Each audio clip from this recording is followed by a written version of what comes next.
There's 5 countries they list that are adversaries. These are big countries that have a lot of interaction with our country already.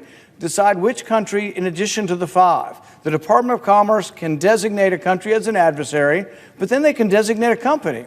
But there's no specific. Do the new people that are designated to be an adversary have to own 100% of the company, 50% of the company, 1% of the company? This is a crazy gift of power to one person. And I don't care which party they're in, it's a huge mistake. Doctors Muller and Farhad of Georgia Tech write, if nationalist fears about Chinese influence operations lead to a departure from American constitutional principles supporting free and open political discourse, we will have succeeded in undermining our system of government more effectively than any Chinese propaganda. Throughout the 20th century, millions of people were fed communist propaganda every day for their entire lives. And when the regimes collapsed, the people celebrated. They danced on the Berlin Wall and on the grave of communism. Have faith that our Americans are smart enough to hear bad ideas and reject those ideas. Have faith that our desire for freedom is strong enough to survive a few dance videos. Have some faith in freedom. We don't ban things that are unpopular in the United States. Our Constitution even allows a communist party. The previous speaker said, and I quote, there's no First Amendment carve-out for communists. Well, actually there is. In our society, you can be a communist.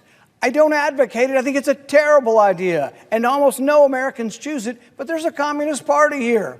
We actually had a former CIA director who said he voted for the communist candidate in 1976. Someone I don't advise you would appoint to be the head of your CIA. But this is a free country. You can actually have terrible ideas and you can broadcast them. That's what freedom of speech is about. It's not about saying, oh, I love Mother Teresa. It's not about saying things uncontroversial. It's about the ability to say things that people don't like. Have some faith in freedom. Our Constitution does protect even despicable speech, even the Communist Party. It operates today. Nobody wants to join the Communist Party, but you still can if you wish. America is a country that celebrates free expression, that cherishes free association, that is confident in the cause of liberty. If you want to address the evils of big tech, it's not the Chinese government you have to fear, but your own. In June 2021, Newsweek reported that big tech complied with 85% of government requests to hand over your personal data. So you're worried about the Chinese government? Your government has all of your data and they're sucking it up from all the big tech. So the thing is your next step to ban big tech in our country? There are some people that are promoting banning TikTok and their next step is Facebook. This is on both sides of the aisle. This contagion is infecting the whole country, both parties. Realize that this means with 85% of government requests to big tech being honored, this means that Facebook, Google, Apple, Microsoft, once presented with a subpoena or a warrant, routinely hands over the documents of emails, text messages, photos, documents, calendars, contact lists, and more to your government. Big tech puts up virtually no legal fight to protect your privacy. They could go to court to stop this. Instead, there's a big cable that runs from big tech to the government, and they snoop on every bit of our information. So you want to protect privacy? Why don't we start by protecting our own privacy in this country? To those who are worried that the Chinese government might somehow now have access to millions of Americans' teenage information, realize that all social media sucks up personal data that people voluntarily provide. If you're going to ban TikTok, what's next? Arguably, several domestic apps censor conservatives more than TikTok. I know this because I've been censored and I've been banned. I've had speeches on the Senate floor that are protected by the Constitution, banned and kicked off of YouTube. I despise these people, but I'm not going to vote to ban them because I realize that intellectually, in a free country, I don't have the right to tell the New York Times to publish my op-ed or YouTube to publish my speech. I don't like what they do. Quit using them. That's what happens in a free country. You don't like TikTok? Quit using them. But don't disenfranchise 150 million Americans who are using a social media app and just say, no big deal. This is the First Amendment rights of 150 million Americans. I have a host of complaints about domestic social media platforms. They cancel conservatives, but I'm not in favor of banning one of them or regulating their speech or telling them who can post and who can't post. That's what the First Amendment's about. If you don't like TikTok or Facebook or YouTube, don't use them. But don't think that any interpretation of the Constitution gives you the right to ban them. TikTok's mission appears to be, like most other companies, to make money, and lots of it. TikTok is actually cooperating with our government. There's something called the Committee on Foreign Investment in the U.S., CFIUS, and TikTok's agreed to put all of their data in Oracle's cloud, and they've agreed to work with the U.S. government. Because they so much want to make money, they will do anything to try to get rid of this accusation that they're somehow part of the Communist Party, which is not true. It's a company that's owned, probably the majority of it, by Americans and Europeans and other Asians outside of China. Less than 50% of it's owned by any Chinese. There is no Chinese government of the American TikTok. But even that being said, they're willing to put all of it under the Oracle cloud. They're willing to have U.S. regulators be given access to this, all because they want to continue to make money. They don't want to be shut down by the censors. The First Amendment isn't necessary to protect speech that everybody accepts. The First Amendment exists to protect speech that might be unpopular or might be controversial.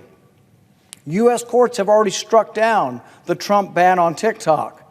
It amazes me now that the other side that was so horrified by the idea of President Trump banning something is now jumping on board to ban it themselves.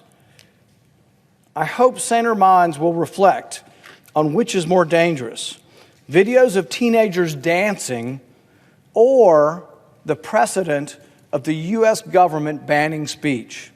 For me, it's an easy answer. I will defend the Bill of Rights against all comers, even if need be from members of my own party. I object. The objection is heard. Madam President. Senator from Missouri. Would the senator from Kentucky entertain a question? I object. No. The objection is heard. Madam President. Senator from Missouri. Madam President, I have never before heard on this floor a defense of the right to spy. I didn't realize that the First Amendment contained a right to espionage. The senator from Kentucky mentions the Bill of Rights. I must have missed the right of Chinese government to spy on Americans in our Bill of Rights, because that's what we're talking about here. The senator from Kentucky can watch as many dance videos as he wants. I have no objection to that. He could watch them on this floor for all I care. Fine. What I object to is the Communist Chinese Party using this app on Americans' phones to spy on Americans without their consent. The senator says that Americans can simply not use this app, just turn it off. That's not the case. If you turn it off, it continues to collect information. You don't get to consent. TikTok doesn't ask you, do you want to share your information? It takes it. It doesn't ask you for permission to track your location. It takes it. It doesn't ask you for permission to share it with the Communist Chinese Party. It just does it. That's the problem. Scour the Constitution, scour the First Amendment. I promise you, you won't find any right to espionage. You won't find any right to spy. And this novel right that the senator thinks he has discovered for Americans to be spied upon, I've never heard of such a thing in the history of this country. I'm astounded to learn that Americans have the right to be spied upon. So not only does China apparently get the right to spy in the First Amendment, Americans have the inalienable right to be spied upon and have all of their data taken from them. That apparently is democracy. That's not democracy. That is the abuse of our laws, the abuse of our economy, the abuse of our people by a foreign government for its purposes. So I say again, watch dance videos to your heart's content. But spy on Americans, that's where we have to draw the line. As to money, the senator said, and I think he's exactly right, that TikTok wants to make money, no doubt about it. And the money they are making, and the money that they are showering on this building, and it is having an effect. But in the end, the American people don't want to be treated as commodities to be bought and sold. Because make no mistake, it's the American people who are being bought and sold here by TikTok. They're being sold to the Chinese Communist Party for influence and money. They're being sold for the wishes and the whims of Beijing. And they're being lied to every step of the way.